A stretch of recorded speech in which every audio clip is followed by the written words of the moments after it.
ይችን መድኃኒት የማዝዣ ወረቀት ለእርሶ የተሰጠ ነው። እርሶ በጥንቃቄ ይጠቀሙ። ይህን የትንሹ ጠርሙስ በእጆ ይዞት እንደ ቃል ኪዳን ይዞ እንዲረዱ እና እንዲወስዱ እንፈልጋለን። ሁል ጊዜ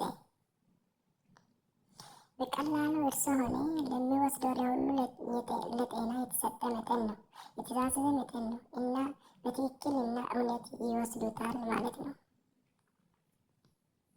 በእርግጥም እኛ ለእርሶ እንደ እቅድ የተሻለ ቀን ያመጣል ብለን እጃቸው ላይ አስቀምጠናል። ሁል ጊዜ አስታውሱ። እንደ መድኃኒት ባለሙያ የፈለጉትን ጥያቄ ሆን ሌላም ነገር ከእናንተ ጋር ነን።